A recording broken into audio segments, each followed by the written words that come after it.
Salut à tous, j'espère que vous allez bien. Je vous retrouve en ce contexte un petit peu particulier puisque après tout, on est tous un peu confinés chez nous, on n'a plus grand chose à faire à part lire, manger, dormir, regarder Netflix. Donc je me suis dit que reprendre les vidéos ce serait pourquoi pas une bonne idée. Après tout, je n'ai plus d'excuses. J'avais pas mal de retard accumulé à rattraper, donc c'est parti. Et aujourd'hui, je vais commencer par vous parler des différents romans qui ont été des très bonnes surprises pour moi ces derniers mois.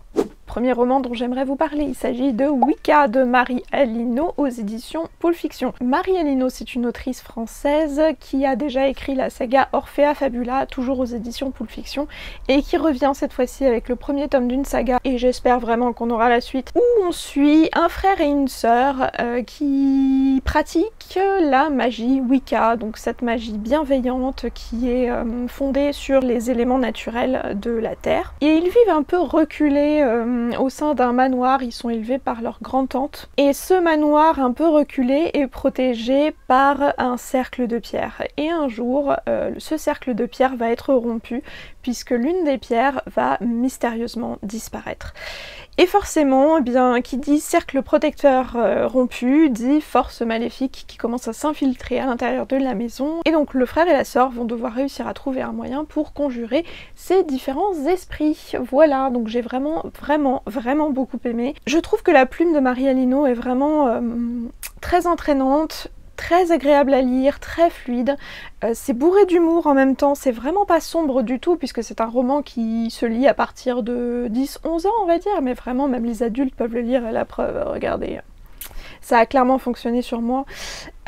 C'est bourré de messages de positivité, notamment vis-à-vis des adolescents, de leur image d'eux-mêmes, de leur estime de soi, et j'ai vraiment trouvé que c'était une petite pépite. En plus, il est illustré de façon absolument sublime, sur la couverture par Digli et à l'intérieur par Manon Bucciarelli, il me semble, si je ne meurtris pas trop son nom. Je vous mettrai des visuels intérieurs de toute façon pour illustrer mon propos. J'ai trouvé vraiment ce roman absolument magnifique et je n'ai qu'une seule hâte, c'est d'avoir la suite. Voilà, donc si vous ne l'avez toujours pas découvert, c'est le moment. Il se lit vraiment très rapidement et je vous assure que vous ne serez pas déçus. Le deuxième ouvrage que j'ai à vous conseiller, il s'agit de Pages & Co. de Anna James aux éditions HarperCollins. Il a été traduit en français aux éditions Fleurus sous le titre de Page et compagnie. C'est un ouvrage middle grade, donc qui s'adresse à un public à partir de 10-11 ans on va dire. Et franchement, j'ai adoré ce roman. C'est un roman clairement destiné aux amoureux des livres. Le pitch, c'est l'histoire d'une jeune fille qui a été un peu adoptée par ses grands-parents et qui vit avec ses grands-parents qui tiennent une librairie. Elle passe tout son temps à la librairie avec ses grands-parents et elle se met dans un coin de la librairie et elle commence à dévorer tous les bouquins. Et un jour, elle sait pas trop pourquoi, elle va s'apercevoir qu'elle est capable littéralement de plonger dans les livres et de vivre l'histoire avec les personnages, aux côtés des personnages, et au fur et à mesure elle va s'apercevoir qu'il y a une enquête à mener, qu'il y a des choses un peu bizarres qui se passent. C'est un roman d'aventure, c'est un petit peu fantastique, c'est vraiment très bon. Mon problème, c'est que la version française a complètement supprimé toutes les illustrations et toute la mise en page un petit peu originale de ce livre qui était présente dans la version initiale en anglais. Franchement, ce livre en anglais est absolument magnifique. Vous pouvez voir, même quand on enlève la jaquette, hop, que l'intérieur est parsemé de jolis petits dessins et vous avez vraiment des illustrations au fur et à mesure des pages qui sont assez originales et qui influent aussi beaucoup sur la mise en page des différents paragraphes en fonction de ce qui est raconté dans l'histoire. Pour vous donner un petit exemple, à la fin de ce paragraphe, on nous dit que la lumière devient noire et qu'elle ne voit plus ce qu'elle est en train de faire. Et quand vous tournez la page, vous vous retrouvez dans le noir. Je trouvais que c'était franchement cool, surtout pour un bouquin à destination des 9-12 ans. C'est vraiment assez essentiel, je trouve, ce genre de livre un peu ludique et un petit peu plus funky. Tout comme on peut les retrouver pour les éditions Pulp Fiction par exemple, qui font vraiment des ouvrages très bien illustrés. Et j'ai vraiment pas compris pourquoi les éditions Fleurus quand ils ont traduit ce livre en français, ont supprimé toutes les illustrations et n'ont gardé que le texte. Après, je ne connais pas forcément tous les tenants et les aboutissants, peut-être qu'ils n'ont pas eu le droit de garder les illustrations, peut-être que ça allait leur coûter trop cher. En tout cas, si vous arrivez à lire en anglais, je vous conseille fortement de trouver ce bouquin en version originale et de le lire, parce que ne serait-ce que dans votre bibliothèque, je vous assure que c'est un petit bijou. Et moi, je me suis acheté le tome 2 pouvoir continuer l'histoire, et il me semble que le tome 2 se passe à Paris, donc c'est encore mieux. Un roman qui n'a absolument rien à voir cette fois-ci, il s'agit de Alive de Scott Sigler. C'était un roman qui est sorti je crois en 2015 il me semble, et que je n'avais toujours pas lu jusqu'à présent. Ne me demandez pas pourquoi, il y en a plein comme ça, hein, clairement. Je sais pas pourquoi, je me suis dit tiens allez, je vais décider de donner une chance à ce roman. Il est arrivé à la librairie en occasion, du coup je l'ai pris, je l'ai lu, je l'ai dévoré. Littéralement. Si vous ne savez pas de quoi ça parle, je vous fais le pitch assez rapidement. L'histoire, c'est une jeune fille qui se réveille de son sommeil et elle s'aperçoit qu'elle est enfermée dans un cercueil. Déjà, ça commence fort. Donc elle tambourine, elle essaye désespérément de sortir de ce cercueil, et quand elle réussit à s'extraire de là, elle s'aperçoit qu'elle est entourée d'autres cercueils avec des personnes à l'intérieur. Elle essaye de faire sauter les couvercles et elle en extrait quelques-uns. Il y en a d'autres qui sont morts à l'intérieur, donc ils n'ont pas survécu. Et il y a aussi notamment plein d'enfants à l'intérieur des cercueils. Donc à ce moment-là, vous allez vite apprendre que les gens ont été placés dans ces cercueils il y a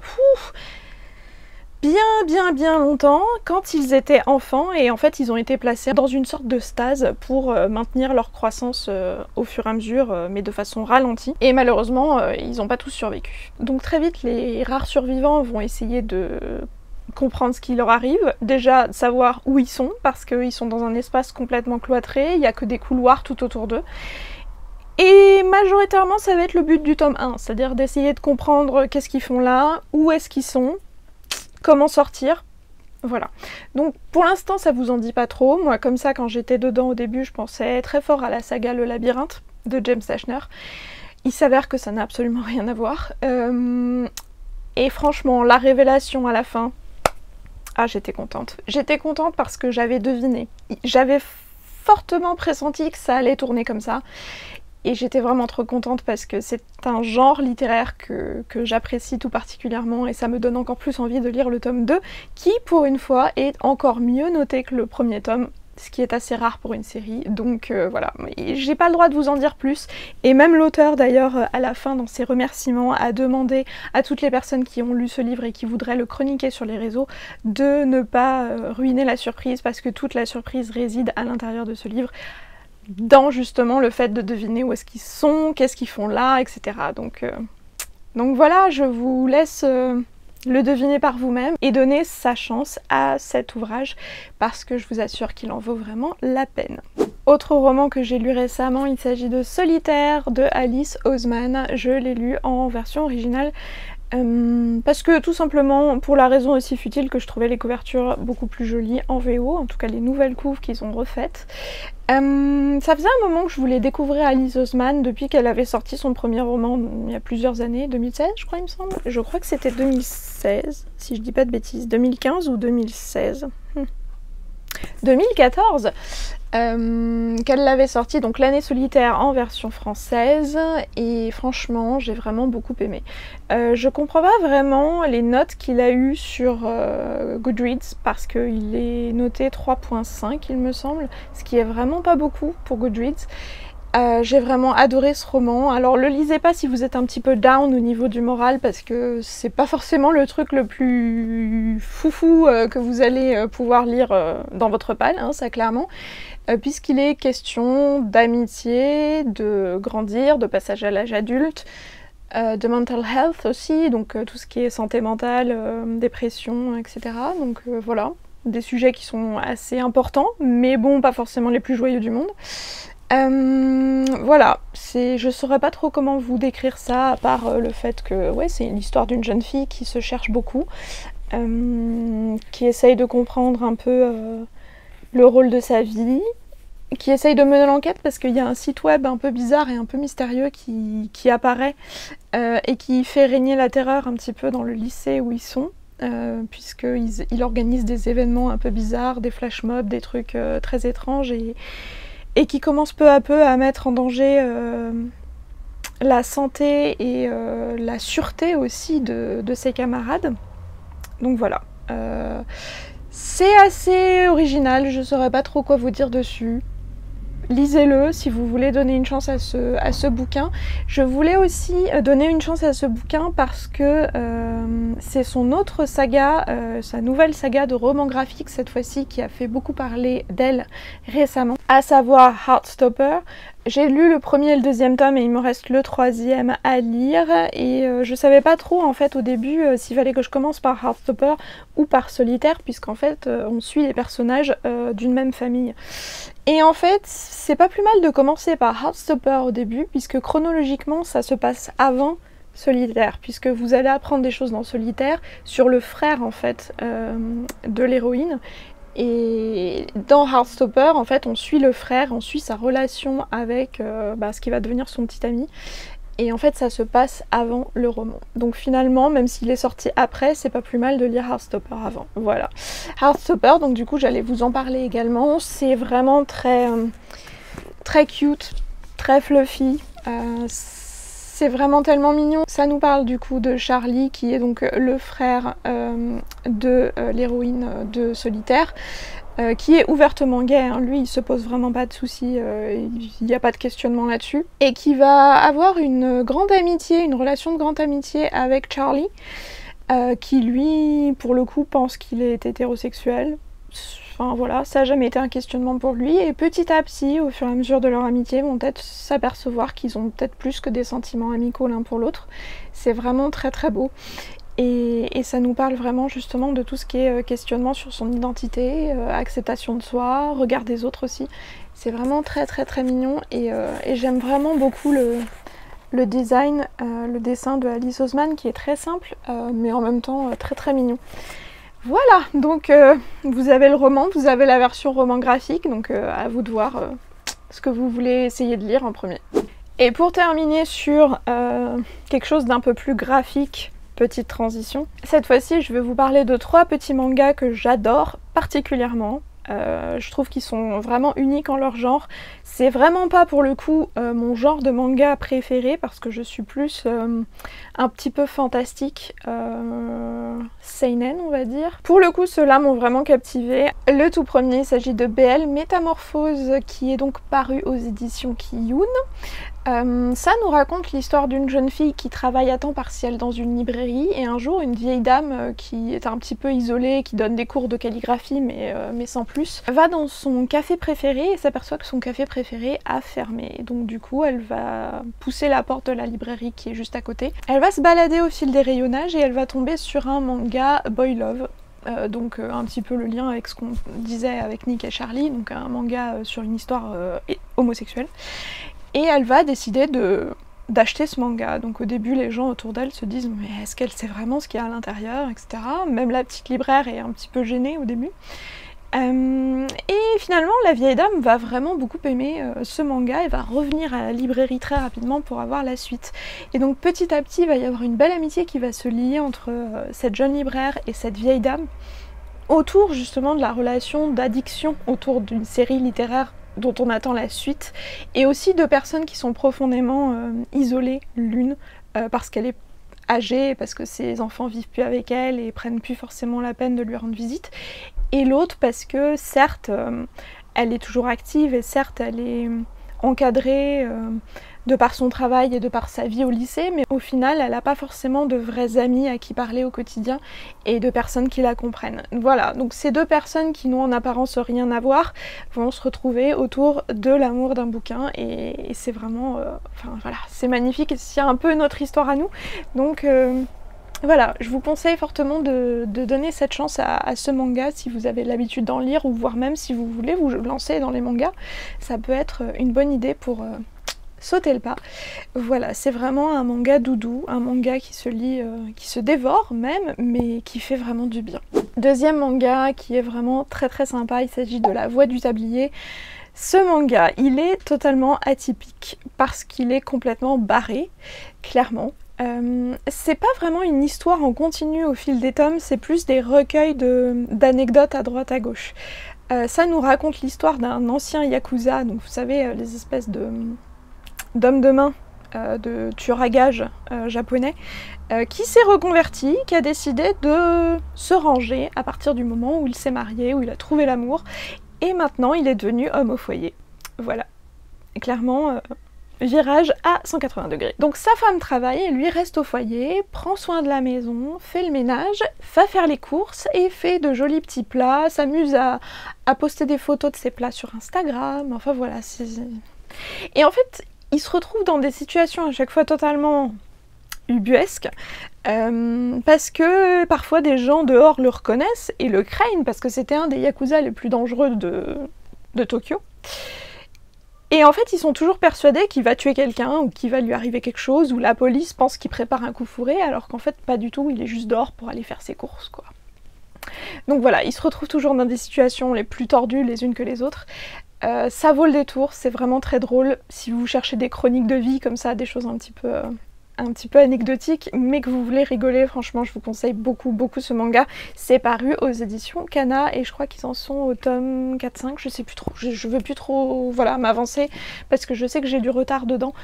Mais voilà, enfin, il y en a plusieurs déjà qui sont sortis, vraiment, allez voir, et il se pourrait bien que ça vous plaise. Dernier manga dont j'aimerais vous parler, il s'agit d'une autre série que j'aurais franchement pas pensé aimer à ce point, on va dire. C'est pas un coup de cœur, mais vraiment j'aime beaucoup, ça me fait beaucoup rire. Il s'agit de la saga Check Me Up aux éditions Kazé. Cette fois-ci, si vous étiez fan de Grey's Anatomy, si vous viviez pour la relation Meredith-Dr Mamour, je pense que ce manga va vous plaire, puisque clairement on suit l'histoire d'une jeune fille qui...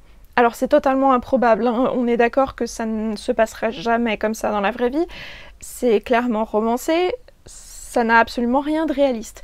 Donc cette jeune fille qui un jour va tomber sur un médecin dans la rue lorsqu'il va être question de sauver une vie, et va avoir ce coup de foudre pour ce médecin, et en fait va décider, alors qu'elle l'a vu qu'une seule fois et qu'elle ne le revoit plus pendant des années, de orienter uniquement sa vie en fonction de ça, c'est-à-dire qu'elle décide de faire des études de médecine, de devenir infirmière, pour pouvoir ensuite travailler dans le milieu hospitalier, pour pouvoir ensuite retrouver ce type, et pour pouvoir ensuite le faire tomber amoureux d'elle. Ça n'a aucun sens, mais en même temps, visiblement ça fonctionne, puisque ça finit par lui arriver. Elle arrive au terme de ses études d'infirmière, elle fait son stage dans un hôpital, et bam, sur qui elle va tomber? Ce médecin. Elle est toujours amoureuse de lui, après je sais pas combien d'années, le gars ne se rappelle absolument pas d'elle, il sait même pas qu'elle existe, c'est bien ça son problème, il est odieux avec elle en permanence, mais elle s'accroche. Voilà, c'est-à-dire que tout le monde le surnomme le tyran, le démon, et elle, il l'appelle Miss Courage, parce que visiblement, il n'y a rien qui la démoralise. Elle continue, encore. Alors, même si j'ai trouvé à l'intérieur de cette série de manga que parfois il y avait des petits problèmes, enfin, à mon sens, mon côté féministe, en fait, s'insurgeait parfois, parce que elle lui passe tout, en fait, à l'opposé de la voix du tablier dont je vous parlais précédemment. En fait, on est vraiment dans l'archétype de la jeune fille qui va tout faire pour l'homme de sa vie, elle va lui préparer des bons petits plats, elle va lui faire ci, elle va lui faire ça, tout en se faisant traiter comme de la merde. Donc, de ce point de vue-là, ça vous donne pas forcément envie de le lire, mais c'est tellement drôle. C'est vraiment drôle. Vraiment, vraiment très drôle. Il y avait quand même quelques points dans certains tomes qui, justement, abordaient les questions de harcèlement sexuel, de ce genre de choses, etc. D'un côté positif. Donc, c'est une vision qui est assumée de la part des créateurs de ce manga, qui sont totalement dans le registre décalé. Bizarrement, ça fonctionne. C'est très addictif, c'est drôle, c'est décalé, c'est complètement... Enfin, à 0% ça pourrait se réaliser dans la vraie vie, mais en même temps, on y croit, tout comme on y croyait pour Grey's Anatomy, enfin... Combien de saisons ils en sont maintenant, là? Moi, j'ai lâché. Enfin, il y a certaines choses, je crois qu'il faut que ça s'arrête au bout d'un moment, non? Par ailleurs, j'ai quelques bons plans à vous transmettre si jamais vous vous apercevez que vous n'avez pas sous la main certains mangas ou certaines BD, mais que vous savez pas trop comment les lire, parce qu'après tout, sous e-book, ça peut être bizarre. Il y a deux plateformes que vous devez connaître absolument si jamais vous voulez lire des mangas ou des BD en ligne. La première qui s'appelle Webtoon Factory, qui est un système de lecture en fait de bande dessinée et de manga en scrollant votre téléphone. Et donc en fait, les planches s'adaptent avec chaque case qui se met l'une en dessous de l'autre, et donc ça évite effectivement de faire ça constamment sur la page, et c'est vraiment très addictif et très rapide et très fluide en fait à lire. C'est un format très original. Et Webtoon Factory vous offre un mois d'abonnement gratuit pour toute inscription sur le site à partir de jeudi. Donc si vous voulez profiter de cette offre, franchement c'est le moment ou jamais, allez-y, faites-vous plaisir. La deuxième plateforme c'est Isneo, et pareil là-dessus vous pouvez consulter plein de mangas, de BD, etc. En ligne. Donc allez-y, faites-vous plaisir, regardez leur catalogue et choisissez ce que vous voulez voir. Voilà, ça clôture cette première vidéo d'une longue série. Enfin, j'espère pas trop longue quand même. Je sais pas comment on devrait intituler cette série. On survit au coronavirus, le nez dans les livres, à défaut d'avoir un masque. Désolée si c'était un petit peu brouillon, ça fait un petit moment que j'ai pas refait de vidéo, donc voilà, je reprends encore un petit peu mes marques. De toute façon, j'ai prévu de vous en tourner plusieurs à la suite. C'est pour ça qu'à mon avis, vous allez me voir pendant un petit moment avec ce t-shirt Team Gryffondor. Non, je ne reste pas habillée toujours pareil, c'est juste que je préfilme, c'est beaucoup plus simple pour moi. Et sur ce, eh bien dites-moi en commentaire si vous avez lu certains des livres que je vous ai présentés, qu'est-ce que vous en avez pensé également, s'il y en a certains qui vous tentent, et qu'est-ce que vous aimeriez voir en vidéo prochainement. Voilà, j'avais commencé par faire un petit sondage sur Instagram, vous avez été nombreux d'ailleurs à me donner des idées, donc je vous en remercie énormément. Si vous ne me suivez pas encore sur Instagram, je vous mets les liens qui s'affichent par ici, et voilà, à très bientôt, bon courage à vous, ne tuez personne, même si ça va être compliqué, et lisez. Allez, salut!